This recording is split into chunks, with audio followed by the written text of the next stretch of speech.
بسم اللہ الرحمن الرحیم اللہم صلی علی محمد وآل محمد وعجل فرجہم۔ سحر عالمی نیٹ ورک کی جانب سے براہ راست نشر کیے جا رہے پروگرام راہ مبین کے ہمراہ اپنے میزبان علی حیدر کا سلام قبول فرمائیں۔ جی ناظرین، ہم آپ تمام حضرات کا آپ کے اپنے پسندیدہ پروگرام میں تہہ دل سے استقبال کرتے ہیں، اور آج 3 رجب المرجب امام علی نقی علیہ السلام کی شہادت کے موقع پر ہم امت مسلمہ کی خدمت میں تسلیت اور تعزیت بھی پیش کرتے ہیں، اور معمول کے مطابق اپنے پروگرام کا آغاز پھر حدیث شریف سے کیا جائے۔ امام علی نقی علیہ السلام کا فرمان ہے کہ دنیا ایک بازار کے مثل ہے، اور کچھ لوگ اس دنیا سے فائدہ حاصل کرتے ہیں اور کچھ لوگوں کی قسمت میں خسارے اور گھاٹے کے علاوہ کچھ نہیں ہوتا ہے۔ جی ناظرین، اللہ، اس کے رسول، اس کی کتابوں پر ایمان اور قرآن مجید کی تعلیمات پر عمل پیرا ہو کر ہمیں گھاٹا نہیں اٹھانا ہے، بلکہ ہمیں ان تمام چیزوں پر عمل پیرا ہو کر اور قرآن مجید کے ہر حرف کو اپنے دل میں بسا لینے کے بعد ہمیں آخرت میں فائدہ اٹھانے والوں میں سے ہونا ہے۔ جی ناظرین، ہمارے اس پروگرام کا مقصد بھی کچھ یہی ہے۔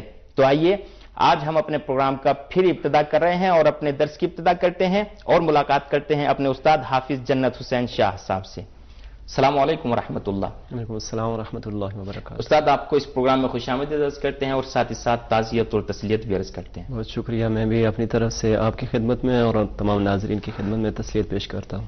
جی استاد، ہماری جو اب تک گفتگو چلی ہے وہ آداب اور فضائل قرآن مجید کے بارے میں چلی ہے کہ کس طرح سے اس کی تلاوت کی جائے، کیسے، کیا وقت ہونا چاہیے، آداب کیا ہے، اس کا طور طریقہ کیا ہے۔ اس کو ہم انشاءاللہ آگے بڑھاتے ہیں اور اس بات کے بعد جو دوسری باتیں اور عظیم اور اہم باتیں ہیں ان کے اوپر ہم انشاءاللہ گفتگو کرتے ہیں، لیکن اگر آپ اجازت دیں تو ایک مختصر سا وقفہ لیتے ہیں، پھر اس کے بعد حاضر ہوتے ہیں۔ جی ناظرین، تو آئیے ایک مختصر وقفے کے بعد ہم اپنے پروگرام کا باقاعدہ آغاز کریں گے۔ ربنا ربنا ربنا ربنا ربنا ربنا يا ربنا يا ربنا يا حي يا قيوم نور قلبنا ربنا يا ربنا يا ربنا يا حي يا قيوم نور قلبنا ربنا يا ربنا يا ربنا يا حي يا قيوم نور قلبنا ربنا يا ربنا يا ربنا يا حي يا قيوم نور قلبنا ربنا يا ربنا يا ربنا يا حي يا قيوم نور قلبنا ربنا يا ربنا يا ربنا يا حي يا قيوم نور قلبنا ربنا يا ربنا يا ربنا يا حي يا قيوم نور قلبنا۔ جی ناظرین، ایک مرتبہ پھر آپ تمام حضرات کا تہ دل سے استقبال کرتے ہیں۔ تو آئیے اپنے درس کا باقاعدہ آغاز کرتے ہیں۔ جی استاد، ابھی تک جو ہماری گفتگو چلی تھی وہ آداب اور فضائل کے بارے میں آپ نے بہت اچھے طریقے سے اس کو بیان کیا، ہمارے لیے ایکسپلین کیا، اور ہم یہ گمان کرتے ہیں کہ ہمارے جو ناظرین ہیں انہوں نے اس سے بہت فائدہ حاصل کیا ہوگا۔ تو ان تمام چیزوں کے بعد جب ہمیں آداب پتہ چلے گئے ہیں کہ کس طرح سے، کس وقت اور کون سے اوقات میں قرآن مجید کی تلاوت کرنی چاہیے، تو اس کے بعد آپ کون سی چیز کی توصیح کریں گے اور کون سی چیز بتلائیں گے کہ جو طالب علم اور خود قرآن مجید پڑھنے والے کے لیے بہت ضروری ہوتی ہے؟ سب سے پہلی چیز جی، اعوذ باللہ من الشیطان الرجیم، بسم اللہ الرحمن الرحیم۔ جو افراد الحمدللہ یقیناً ہمارے اس پروگرام کو دیکھتے ہوں گے، سنتے ہوں گے، جو چیزیں ہم نے بیان کی ہیں وہ ایسی اہمیت کی حامل تھی کہ جو انسان بھی قرآن پڑھنا چاہ رہا اس کے لیے کچھ مقدمات کا ہونا ضروری تھا، اور اس سے پہلے کہ کچھ لوگ جو ہے وہ ان کے ذہنوں میں یہ آتا ہے کہ جب ہم نے قرآن بچپنے سے نہیں پڑھا ہے تو ابھی جب ہم یعنی اس کے والے سے ہم کیا کریں، یعنی شرمندہ ہوتے ہیں کس طریقے سے قرآن پڑھا جائے، اور بعض دفعہ جو ہے وہ ان کے پاس وسیلہ بھی ہوتا ہے، ان کے پاس ٹائم بھی ہوتا ہے، لیکن قرآن کے لیے زحمت نہیں کرتے کہ کچھ قدم اٹھائیں اور آگے جا کے قرآن کی تلاوت سے بہرمان ہوں اور اس پہ تفکر و تدبر کریں۔ ایسے لوگوں کے لیے میں یہ کہنا چاہوں گا وما توفیق الا باللہ، کہ یہ سب توفیق اللہ کی طرف سے ہے، لیکن انسان کو خود کو بھی کوشش کرنی چاہیے، تھوڑا بہت وقت نکالنا چاہیے۔ جی ضروری ہے۔ تو یہ سب چیزوں کا جب ایک انسان لحاظ رکھتا ہے، یقیناً ہمارے ناظرین جن کے لیے ہم نے یہ پروگرام رکھا ہے وہ یقیناً اس چیز کی طرف متوجہ ہوں گے کہ جب اتنے ہم نے آداب و فضائل بیان کی، یعنی اتنے فضائل ہیں کہ انسان بیان کرنے سے قاصر ہے، کہ چونکہ یہ قرآن ایک کتاب ہم نے بیان کیا ہے، ایک ہدایت کے لیے خداوند متعال نے ہمارے لیے نازل کی ہے، بہترین ذریعہ ہے کہ ہم ہدایت حاصل کر سکیں۔ جب انسان تلاوت کے لیے آتا ہے تو اس کے لیے مقدمات جو ضروری تھے ہم نے مختصر بیان کیا ہے کہ کما حق اس سے فائدہ اٹھا سکیں۔ سب سے پہلی چیز کہ جو لوگ قرآن ابھی تک انہوں نے نہیں پڑھا ہے، اور یقیناً ہم لوگوں کا مقصد بھی یہی ہے کہ جو ابھی تک قرآن نہیں پڑھ سکے ان کے لیے کوئی نہ کوئی ہم یہاں پہ بیان کر سکے، تاکہ وہ اس قرآن کے جو فضائل ہیں یا جو تعلیم ہے اس سے دور نہ رہیں، بلکہ وہ بھی اس سے استفادہ کریں۔ تو سب سے پہلی چیز جو بلکہ اس سے پہلے کہ میں کوئی چیز بیان کروں، کوئی نقطہ بیان کروں، میں اپنے تمام ناظرین سے یہ گزارش کروں گا کہ جب ہمارا یہ پروگرام شروع ہوتا ہے کوشش کریے کہ اس پروگرام کے شروع ہونے سے پہلے قرآن مجید کو کھول کر اپنے سامنے رکھیے، اور جب ہم کوئی نقطہ بیان کرتے ہیں، کوئی مثال بیان کرتے ہیں، قرآن کو کھولیے اور اس پہ تفکر کیجیے، اس کو سمجھنے کی کوشش کیجیے، چونکہ معمولاً جو ہمارے ناظرین ہیں وہ یقیناً الف با سے تو واقف ہیں، اسکول میں قاعدہ تو کم از کم جو ہے وہ ہر انسان یہ تو جانتا ہے کہ الف با تا سا یہ کیا ہے، اور یہ مہم چیز ہے حد اقل قرآن سیکھنے کے لیے۔ یہاں پہ چونکہ ہم الف با تو نہیں سکھائیں گے، سب سے پہلے جو الف با اس نے سیکھا ہوگا، اس کے بعد جو یہاں تک اشنائی رکھتا ہے، اس کے حروف سے اشنائی رکھتا ہے، حروف تاجی سے اشنائی رکھتا ہے، اس کے بعد سب سے پہلا جو مرحلہ ہے وہ ہم یہ بیان کریں گے کہ حرکات کا ہے۔ اور یہاں پہ یہ بھی میں عرض کر دوں اپنے ناظرین کے لیے، قبلہ خود ہمارا جو پروگرام ہے اس کا مقصد یہ ہے کہ جو لوگ پڑھنا جانتے ہیں ان کو بہتر سے بہتر پڑھنے کا طریقہ بتلائیں، نہ یہ کہ بالکل الف بے سے ہم شروع کریں اور پھر آخر تک ان کو اچھا یہ بھی عرض کر دوں کہ یہ ایسا نہیں ہے کہ جو لوگ قرآن پڑھنا جانتے ہیں، یعنی الف با سے اشنائی رکھتے ہیں، اس کے اعراب سے اشنائی رکھتے ہیں، ان کے لیے یہ نہیں کہہ سکتے کہ اصلا مفید نہیں ہے، وہ اس سے بہرمان نہیں ہو سکتے۔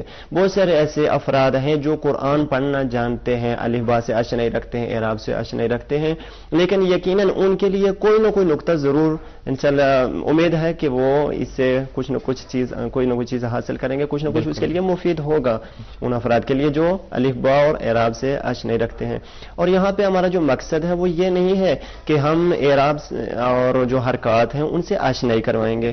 معمولاً ہمارے جو لوگ ہیں وہ حروف تعجی کے بعد اعراب سے بھی اشنائی رکھتے ہیں، اور وہ لوگ کہ جو اعراب سے اشنائی رکھتے ہیں سمجھتے ہیں کہ ہم قرآن پڑھ لیتے ہیں، زبر زیر پیش کا ہمیں پتہ ہے، ہمیں جو حروف ہیں ان سے ہمیں آشنائی ہے، ہم پڑھ سکتے ہیں، لیکن جو اصل مقصد ہے، جو نقطہ بیان کرنا چاہ رہا ہوں وہ یہ ہے کہ یہاں پہ معرفی نہیں ہم کروانا چاہ رہے ہیں کہ یہ زبر ہے، یہ زیر ہے یا یہ پیش ہے، بلکہ مقصد یہ ہے کہ جو زبر زیر اور پیش ہے اس کا تلفظ کیا ہے۔ بالکل، یعنی زبر اور زیر اور پیش ہم سادہ الفاظ میں بیان کریں کہ ایک حرف کے اوپر اگر علامت یہ ہوتی ہے اس کو زبر کہتے ہیں، اگر نیچے ہوتی ہے زیر ہوتی ہے، اور اگر وہ ایک خاص شکل میں پیش ہوتی ہے واو کی طرح۔ قبلہ ایک طویل وقت کی بھی ضرورت ہوتی ہے کہ جو ہمارے پاس اس وقت موجود نہیں ہے، اس کے لیے اور وسائل کی ضرورت ہوتی ہے، مثلا یہاں پہ وائٹ بورڈ ہو اور یہاں پہ کوئی بچے بیٹھے ہوں یا ان سے تمرین پریکٹس وغیرہ کروائی جائے، یہ چیز نہیں ہے۔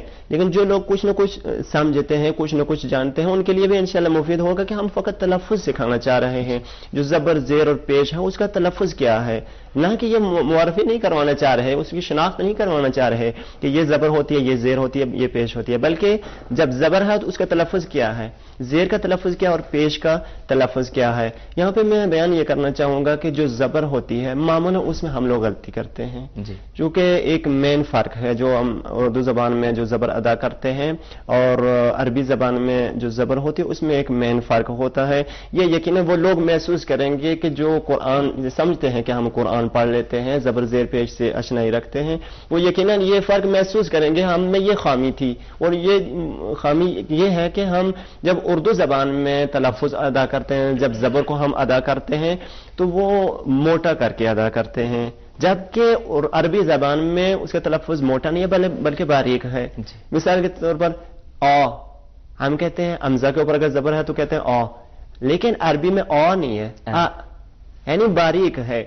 جیسے ہم پڑھتے ہیں نا آدم، میں پہلے بھی ایک بار اس کی مثال دے چکا ہوں کہ آدم ہم کہتے ہیں، آدم اردو میں ہے، لیکن اس کو عربی میں جب ہم پڑھیں گے، چونکہ یہ عربی اور اردو میں مشترک ہے، آدم عربی میں نہیں پڑھا جائے گا بلکہ عربی میں آدم، قال یا آدم یا آدم، ٹھیک ہے، لیکن اردو میں کیا کہتے ہیں؟ آدم علیہ السلام، حضرت آدم علیہ السلام، موٹا کر کے پڑھا جاتا ہے۔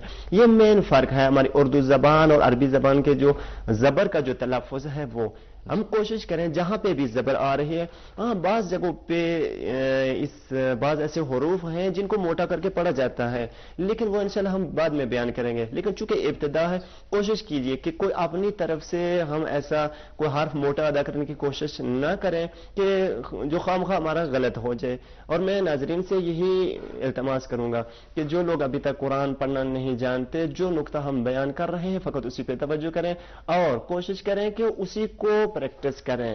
مثلا بعض دفعہ یہ ہوتا ہے بعض لوگ پڑھنا جانتے ہیں، اس کے جو روحانی ہوتی ہے ظاہری زبر زیر پیش اس کو جانتے ہیں، ذہن میں ایک خاکہ ہوتا ہے، ذہن میں ان کی یہ ایک بات ہوتی ہے کہ بعض حروف کو موٹا پڑھا جاتا ہے اور بعض کو باریک پڑھا جاتا ہے، لیکن یہ نہیں جانتے کہ موٹے کون سے حروف کو موٹا پڑھا جاتا ہے، کون سے حروف کو باریک پڑھا جاتا ہے۔ آپ لیجئے تو لفظ اللہ اگر اس کے شروع میں جی جی دو طریقے سے پڑھا جاتا ہے، دو طریقے سے پڑھا جاتا ہے، موٹا بھی پڑھا جاتا ہے اور اللہ بھی جی جی موٹا بھی پڑھا جاتا ہے، باریک بھی پڑھا جاتا ہے، لیکن اس کے لیے یہ ہے کہ شرائط ہوتی ہے کہاں پہ موٹا اور کہاں پہ باریک۔ ریکویسٹ میری یہی ہے، میری جو آپ لوگوں سے التماس یہی ہے کہ جو نقطہ ہم بیان کر رہے ہیں فقط اسی پہ توجہ کیجئے۔ جو زبر ہے زبر کے حوالے سے ہم نے بیان کیا، اس کو موٹا نہیں بلکہ باریک پڑھا جاتا ہے، ا با تا ثا، اسی طریقے سے یا تک، اور اس کے بعد جو دوسری حرکت ہے وہ زیر ہے۔ اور یہاں پہ ایک اور بھی نقطہ بیان کر دوں، چونکہ ہمارے اردو زبان میں معمولاً یہی کہتے ہیں نا، وہ جو عربی کے نام ہیں ان سے ہم اس کی بات میں نہیں جاننا چاہتے کہ زبر کو عربی میں کیا کہتے ہیں، زیر کو کیا کہتے ہیں، پیش کو کیا کہتے ہیں۔ زبر زیر و پیش ہمارے معمولاً استعمال ہوتا ہے، اردو میں یہی کہتے ہیں زبر زیر پیش، اور ایسے افراد بھی شاید ہمارے ناظرین میں سے ہوں گے کہ جن کو شاید ہم اس تلفظ میں چلے جائیں کہ اس کا نام کیا ہے تو شاید وہ نہ سمجھ سکیں، اس لیے میں کوشش کر رہا ہوں سادہ الفاظ میں بیان کروں، زبر زیر اور پیش۔ اور اس کا یہ بھی عرض کر دوں کہ جو زبر زیر اور پیش ہوتی ہے ان کا ہم اردو زبان میں جب ہم تلفظ کرتے ہیں، یہ جیسے کہ میں نے کہا ہے کہ بعض جگہ پہ موٹا پڑا جاتا ہے زبر والا حرف، بعض جگہ پہ باریک پڑا جاتا ہے، کوشش کریں کہ تمام حروف کو فعلاً جو ہے وہ جن حروف پہ بھی زبر آتی ہے ان کو باریک پڑھا جائے، اور جن کے نیچے زیر ہے ان کو بھی باریک پڑھا جائے، پیش والے بھی اسی طریقے سے پڑھے جائیں۔ بعد میں انشاءاللہ جو ہماری بات ہوگی اس کے حوالے سے ہم بیان کریں گے کون سے ایسے حروف ہیں جن کو موٹا پڑھتے ہیں، کون سے حروف کو ہم باریک پڑھتے ہیں۔ یہاں پہ ایک اور چیز میں بیان کر دوں کہ جو ہماری صدا ہوتی ہے عربی اور اردو میں جو تلفظ ہے حرکات کا زبر زیر اور پیش کا ڈیفرنٹ ہے، اس میں فرق ہوتا ہے۔ زبر زیر و پیش کو کس طریقے سے ادا کرتے ہیں، ہم زبر کو جیسے میں نے بیان کیا موٹا ادا کرتے ہیں، عربی میں باریک ادا ہوتا ہے۔ زیر کیسے ہوتی ہے؟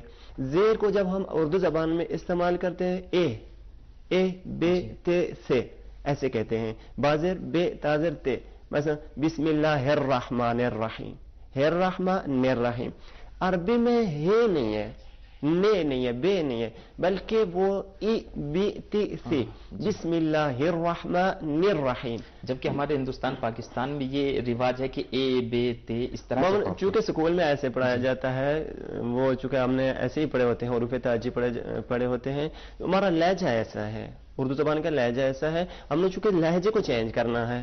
عربی لہجے میں آ موٹا نہیں پڑھا جاتا بلکہ آ ای او باریک، آ ای او ہے، نہ آ اے او۔ مثال کے طور پہ میں ایک اور چیز بیان کر دوں کہ بعض جگہوں پہ ناخواستہ ہم جو ہے وہ آ ای او کو ہم عربی میں جو ہے وہ اس کا تلفظ ٹھیک طریقے سے کرتے ہیں۔ مثال کے طور پر جب ہم سورہ مبارکہ الحمد پڑھتے ہیں، اہدنا الصراط، اہدنا الصراط، یہاں پہ اہدنا الصراط المستقیم، یہاں پہ تلفظ دیکھیے اے غلط ہے، اہدنا، زیر کی مثال دے رہا ہوں، ناخواستہ کہاں پہ ہم جو ہے وہ اس کو ٹھیک پڑھتے ہیں، ایاک نعبد و ایاک نستعین، ایاک کوئی بھی نہیں پڑھتا ہے، ایاک کوئی بھی نہیں پڑھتا ہے۔ جیسے آپ نے آج جو سورہ مبارکہ مشخص کیا وہ سورہ مبارکہ یقیناً سورہ فجر ہے، اس میں مثال دے دوں کہ بسم اللہ الرحمن الرحیم، والفجر ولیال عشر، ولیال عشر، دیکھیے واو کے اوپر زبر ہے، لام کے اوپر زبر ہے، ایک حرکت ہے، ولیال عشر، والفجر، والفجر وليال عشر والشفع والوتر والشفع نہیں ہے والشفع والوتر. ٹھیک ہے. اسی طریقے سے پیش بھی اسی طریقے سے. اور یہاں پہ ایک اور جو میں نے کہا کہ ناخواستہ ہم بیان کرتے ہیں اسی سورہ مبارکہ کے آخر پہ دیکھیے راضیۃ مرضیہ یا ایتھا النفس المطمئنہ ارجعی الی ربک راضیۃ مرضیہ. مرضیہ یہاں پہ نہیں کہتے, راضیۃ مرضیہ.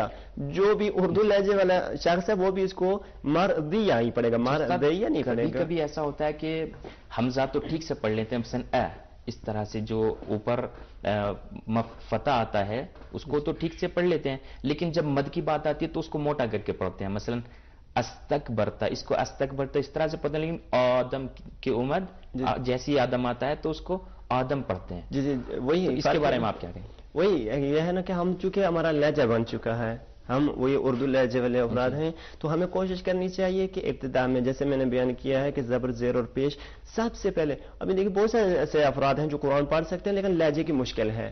آ اے او اس کو ہم نے چھوڑنا ہوگا. جی بالکل. اس کا آ اے او کی بجائے آ ای او, یہ ایک حرکت ہوگی. آ ای او با بی بو تا تی تو. یہ اگر ایک صفحے کو انسان اگر کھول کے ہر روز میں یہ کہوں گا کہ اگر ہر روز کوئی شخص جو قرآن پڑھ سکتا ہے لیکن اپنا لہجہ اس کا اگر درست نہیں ہے, بہت غور سے اگر ہر لفظ زبر زیر اور پیش, چونکہ ابتدا ہے ہماری یقیناً جو آموزش کا جو جس طریقے سے آپ نے فرمایا ہے کہ جو ہماری اصلی بات شروع ہو رہی ہے وہ آج سے ہے اور پہلا درس شروع ہو رہا ہے. اس میں میں یہی کہوں گا اپنے تمام ناظرین سے یہی درخواست کروں گا کہ ایک صفحہ ہر روز پڑھیے, اور جس کی ہم نے بات جو چھیڑی ہوتی ہے جس کے متعلق ہم نے گفتگو کی ہوتی ہے فقط اسی کے متعلق آپ توجہ کیجئے. اب اگر آج ہم نے زبر زیر اور پیش کے متعلق کہا ہے اس کو فقط زبر زیر اور پیش کو دیکھیے آ ای او. اور ایک یہاں پہ ایک اور بات کہہ دوں کہ جو حرکت ہوتی ہے دو ہوتی ہیں, ایک چھوٹی حرکت ہوتی ہے ایک بڑی حرکت ہوتی ہے. آ ای او ایک ہم کہتے ہیں عربی زبان میں مدی, حروف مدی. بعض دفعہ آ ای او جس حرف پہ زبر یا زیر یا پیش ہے اس کو کھینچ کے پڑھا جاتا ہے. ایسا حرف کہ جس کے اوپر زبر ہے اس کے بعد اگر الف آ جائے تو اس کو دو برابر کر کے پڑھتے ہیں. یعنی مدی, حروف مدی. مد ویسے بھی اس کا معنی ہوتا ہے کھینچنا, مد کا مطلب کھینچنا تھا, کسی چیز کو کھینچنا اس کا مطلب ہوتا ہے. حروف مدی ایسے حروف ہیں کہ جن کو کھینچ کے پڑھا جاتا ہے. آ ای او کو دو برابر کر کے پڑھا جاتا ہے. ایک ایسا حرف جس کے اوپر زبر ہے بعد میں الف آ جائے اس کو دو برابر آ کر کے پڑھا جائے گا, آ. اسی طریقے سے ایسا حرف کہ جس کے نیچے زیر ہے اس کے بعد اگر یا آ جائے لیکن یا ساکن ہو, یا کے اوپر حالت سکون ہو, اس کے اوپر اگر جزم ہو اس کو بھی دو برابر کھینچ کے پڑھا جاتا ہے.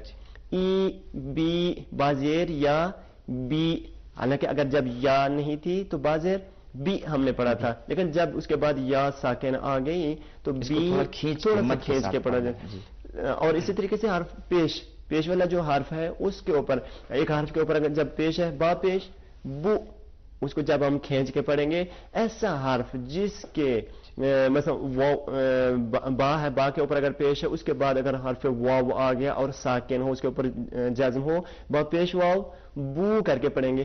اسی کو دو برابر کر کے پڑھیں گے. یہاں پہ ایک نقطہ کہنا چاہوں گا کہ اردو زبان میں اور عربی زبان میں یہی فرق ہے کہ ہم جب اردو زبان میں کسی کا تلفظ کرتے ہیں زبر زیر پیش والے حرف کو تلفظ کرتے ہیں اور وہاں پہ اگر مدی آ جائے, الف یا واو آ جائے جیسے میں نے بیان کیا ہے, وہاں کو صدا چینج کر دیتے ہیں. جی تو استاد اگر آپ یہاں پہ اجازت دیں تو یہاں ٹیلی فون لائن پر ہمارے ساتھ کوئی موجود ہیں, پہلے ان کو لیتے ہیں پھر انشاءاللہ.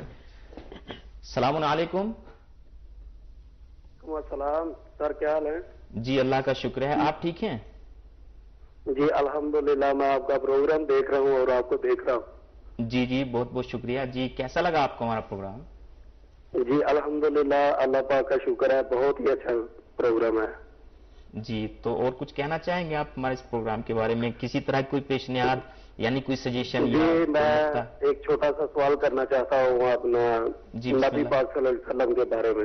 جی سوال یہ ہے کہ نبی پاک صلی اللہ علیہ وسلم کی زیارت کرنی ہے تو اس میں کیا پڑھنا چاہیے, کون سا ورد کرنا چاہیے یا کون سی سورت پڑھنی چاہیے؟ جی بہت اچھا سوال ہے جی، شکریہ آپ کا. اور استاد جی سوال تو بہت اچھا کیا ہے کہ اگر نبی صلی اللہ علیہ وسلم کی زیارت کرنا مقصود ہو تو کون سے سورے کی تلاوت کی جائے؟ بہت خوشی ہوئی ہے کہ یقیناً جس شخص نے یہ سوال کیا ہے یقیناً وہ پیغمبر کے اس زیارت کے قریب ہی ہیں جنہوں نے یہ سوال کیا ہے. یعنی دور اتنا نہیں ہوں گے، جب ان کے دل میں پیغمبر کی محبت ہے یقیناً وہ نزدیکی ہوں گے. یہ کہاں سے کال کیا ہے آپ لوگوں نے؟ جی آواز آ رہی ہے آپ کو ہماری؟ آپ کہاں سے بول رہے ہیں؟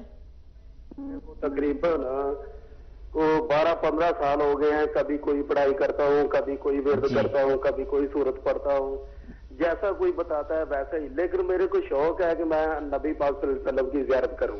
جی انشاءاللہ وہ ہو جائے گی. اس کے لیے ہم بتلائیں گے آپ کو. اور لیکن اس سے پہلے آئیے ہم آپ کو ایک چیز بتلا دیتے ہیں کہ مثلا خود قرآن مجید کی تلاوت آپ دل سے کریں سورہ محمد اور سورہ فتح. سورہ فتح کی تلاوت آپ کیا کیجئے تو انشاءاللہ آپ کو نبی صلی اللہ علیہ وسلم کی زیارت کا شرف حاصل ہوگا، لیکن دل میں ایمان رکھیے گا. تو بہت بہت شکریہ آپ کا کال کرنے کا. ویسے آپ کہاں سے بول رہے ہیں؟ جی میں سعودی عرب سکاکا سے بول رہا ہوں. ماشاءاللہ اگر سعودی عرب سے بول رہے ہیں تو یقیناً وہاں پہ آپ موجود ہیں. ہمارے لیے بھی دعا کیجیے گا جیسے انہوں نے فرمایا سورہ مبارکہ محمد اور سورہ مبارکہ فاتح تلاوت کیجیے. اور دوسرے جس سورہ کو آپ تلاوت کریں گے وہاں پہ ایک ایسے پاک اور مقدس جگہ پہ بیٹھے ہیں، وہاں پہ جس سورہ کی بھی آپ تلاوت کریں گے وہاں اس کا ثواب بیشتر ہوگا. اور ہمیں بھی ضرور دعاؤں میں یاد رکھیے گا. اور اس کے علاوہ بھی دعاؤں کی کتابیں بہت سی موجود ہیں، آپ ان کی طرف مراجعہ کیجیے تو انشاءاللہ مفاتیح الجنان ہے، دوسری کتابیں دعاؤں کی کتابیں ہیں، تو پیغمبر کی زیارت ہے اس میں. آپ کا بہت بہت شکریہ کہ آپ نے ہمیں جوائن کیا ہے، ہم آپ کے شکر گزار ہیں. استاد یہاں پر لیتے ہیں ایک مختصر سا وقفہ. جی ناظرین تو مختصر سے وقفے کے بعد پھر حاضر ہوتے ہیں انشاءاللہ، پھر حاضر ہوتے ہیں. صدق اللہ العلی العظیم. جی ناظرین قاری عبد الباسط کی آواز میں آپ سورہ فجر کی تلاوت فرما رہے تھے. تو آئیے اپنے پروگرام کا دوسرا سیگمنٹ شروع کر رہے ہیں، دوسرا حصہ جس میں آپ ہی میں سے کچھ افراد نے ہماری سائٹ پر لاگ ان کیا، اپنا نام اندراج کرایا. تو آئیے اب ان کے پاس چلتے ہیں. ہندوستان سے ایک صاحب ہمارے ساتھ تھے لیکن ان سے ڈسکنیکٹ ہوا ہے. اس کے بعد اب ہم پاکستان سے ایک میرے خیال سے 8 سالہ بچہ ہے کہ جس نے 20 پارے اس کو حفظ ہیں ماشاءاللہ، اور وہ ہمارے ساتھ فون لائن پر موجود ہیں. آئیے ان سے ملتے ہیں. السلام علیکم. السلام علیکم. کیسے ہیں آپ؟ جی آپ کا نام؟ قائم رضا. ماشاءاللہ کیا بتلا آپ نے؟ قائم رضا. جی قائم رضا، بہت اچھا نام ہے آپ کا. تو آپ کو کتنے پارے حفظ ہیں؟ کتنے پارے حفظ ہیں آپ کو؟ جی آپ ہاں کتنے جز حفظ کیے ہیں آپ نے؟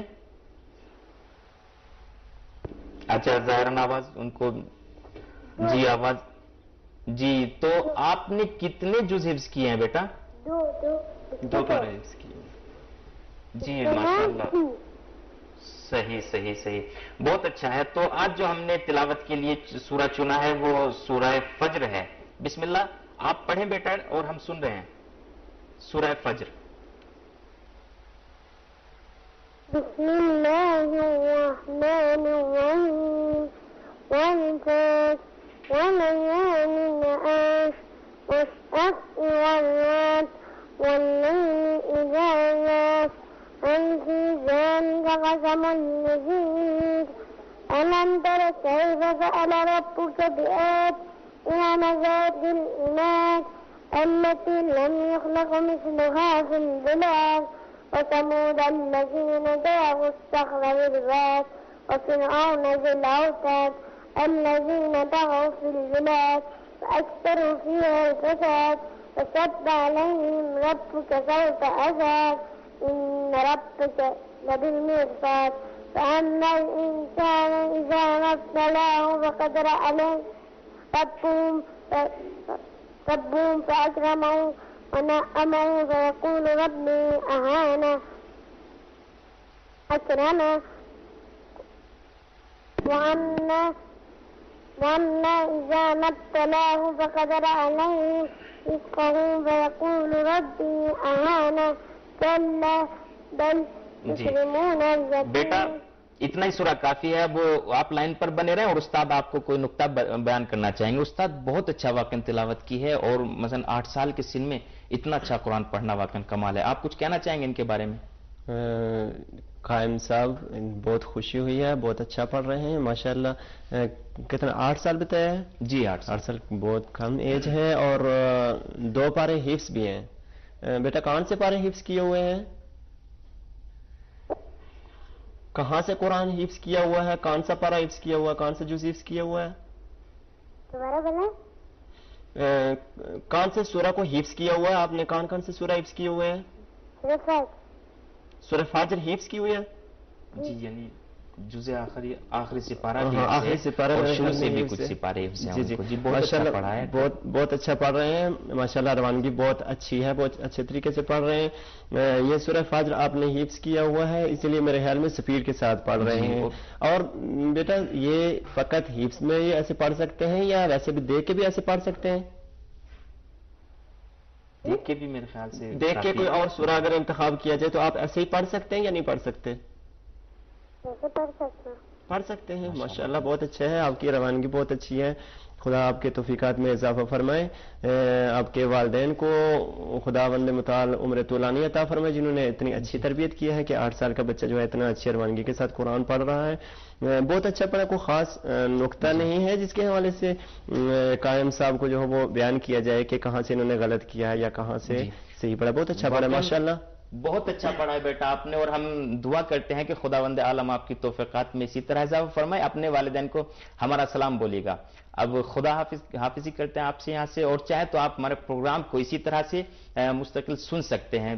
تو جی استاد, اس کے بعد آپ ذکر فرما رہے تھے کچھ حرکات کے بارے میں, تو اس میں اگر کوئی نقطہ رہ گیا ہو تو اس کو بیان فرمائیں. جی حرکات کے حوالے سے عرض کیا ہے کہ میں تاکید کر رہا ہوں کہ اپنے لہجے کو ہم کوشش کریں کہ چینج کرنے کی, کہ جو ہمارا اردو لہجہ ہے اس کو عربی میں بدلنے کی. آ اے او کو چھوڑ کے آ ای او کی طرف جاتے ہیں, اور جو حروف مدی ہیں واو الف اور یا کو ہم نے بیان کیا ہے. ہر جگہ پہ واو الف اور یا جو ہے وہ مدی نہیں ہوتے, بلکہ ضروری ہے واو اور یا کے لیے ساکن ہونا. اور الف تو ویسے بھی ہوتا ہی ایسے ہے, یعنی ساکن اس کو تو کہہ نہیں سکتے, اگر ساکن کہیں گے تو وہ حمزہ بن جائے گا. اور ان سے پہلے شرائط ہے کہ زبر اور زیر اور پیش والا حرف آنا چاہیے, اور کوشش کی جائے کہ اس کو موٹا کر کے نہ پڑھا جائے. ہم اردو زبان میں موٹا کر کے پڑھتے ہیں لیکن عربی زبان میں موٹا کر کے نہیں پڑھا جاتا. جیسے کہ سورہ مبارکہ فاجر میں ہم نے ابھی سنا ہے, بسم اللہ الرحمن الرحیم, یقول یا لیتنی قدمت لحیاتی.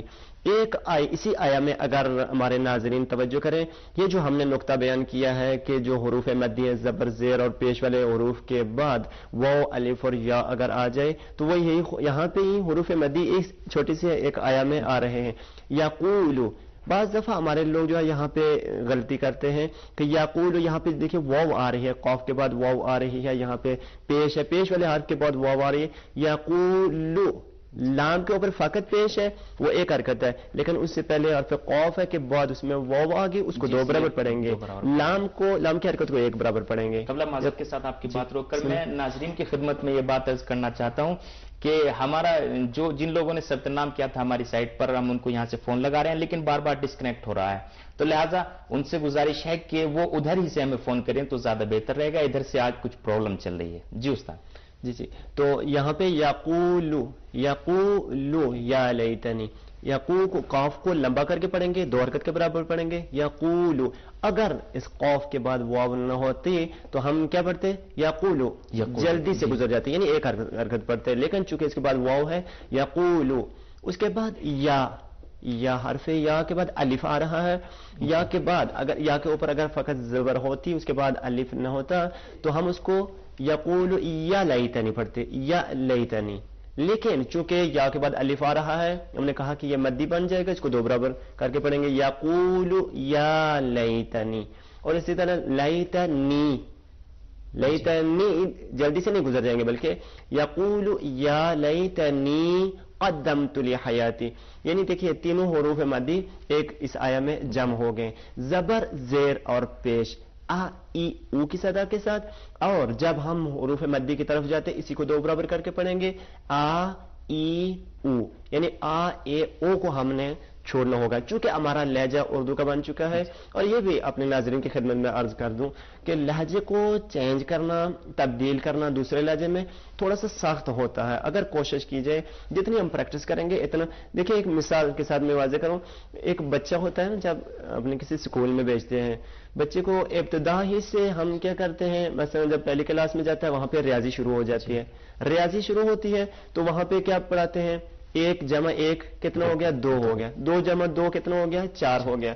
بعض دفعہ ایسا ہوتا ہے کہ جب مثلا بچہ ہے, ابتدائی کلاسیں اس کی چل رہی ہیں, 4 جمع 4 بتائیں گے تو وہ حساب کرنا شروع ہو جائے گا, 4 جمع 4 کتنا بنے گا. لیکن بچہ اتنا پریکٹس کرتا ہے کہ جب وہ 4-5 کلاسیں پڑھ چکا ہوتا ہے, اس کے بعد اگر پوچھیں اس سے کہ مثلا 40 اور 40 کتنا ہوتا ہے, فوراً بتا دے گا 80 ہوتا ہے. کیوں ایسا اس کے ذہن میں فوراً اتنا آ گیا ہے؟ جب وہ 4 جمع 4 نہیں بیان کر سکتا تھا کہ کتنا ہے, وہ حساب کے چکر میں لگ گیا تھا کہ 4 کو 4 میں جمع کریں تو کتنا بنے گا. لیکن ادھر جب 40 اور 40 بیان کیا ہے, فوراً اس نے بیان کر دیا کہ 80 ہوتا ہے. یہ فرق یہی ہے کہ چونکہ ابتدا میں اس کی پریکٹس نہیں تھی, اس کے ذہن میں فقط ایک خاکہ بیان کیا گیا تھا, خالی ذہن تھا. جمع کرتے ہیں, 2 چیزوں کو جمع کرتے ہیں تو اتنی بنتی ہیں, لیکن وہ جمع کے چکر میں لگا رہتا تھا. لیکن اس نے اتنی پریکٹس کی ہے کہ جتنا بھی پوچھیں اتنا وہ فوراً اس کو جمع کر کے بغیر کسی سوچے یکدم جو ہے وہ بیان کر دے گا کہ اتنا جمع اتنا ہوتا ہے. لیکن ہم لوگوں میں مشکل یہی ہے کہ ہم قرآن کی طرف ہماری توجہ کم ہوتی ہے, ہماری پریکٹس نہیں ہوتی ہے, ہماری زندگی جو ہے وہ اتنی اس قرآن کے ساتھ نہیں ہوتی ہے. ہم کوشش کریں گے سب سے پہلے قرآن کو, چونکہ ہمارا انسان کے مقصد تخلیقی یہی ہے, انسان کی ہدایت کا راستہ ہی یہی قرآن اور اہل بیت ہے, جیسے روایات سے ہم استفادہ کرتے ہیں. ہم کوشش کریں کہ قرآن کو جتنا ہو سکے اتنا اس کی پریکٹس کریں, اتنا اس کو اچھے طریقے سے پڑھنے کی کوشش کریں. اور اپنے تمام ناظرین سے ایک اور میں ریکویسٹ کروں گا, آپ کہیں گے کہ بار بار یہ کیسے سفارش ہو رہی ہے, لیکن چونکہ ضروری ہے, کبھی بھی اپنے آپ کو کافی نہیں سمجھنا چاہیے.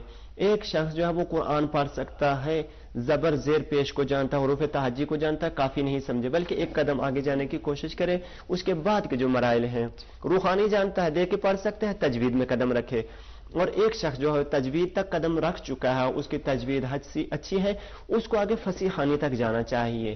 فصیحانی تک جو شخص فصیحانی بھی کر سکتا ہے اس کو کوشش کرنی چاہیے. اس کے بعد جو لحن ہے, صوت اور لحن کے جو کلاسیں ہیں یا جو چیزیں ہوتی ہیں اس کے اپنے خاص قواعد ہیں, اس میں انسان کو قدم رکھنا چاہیے.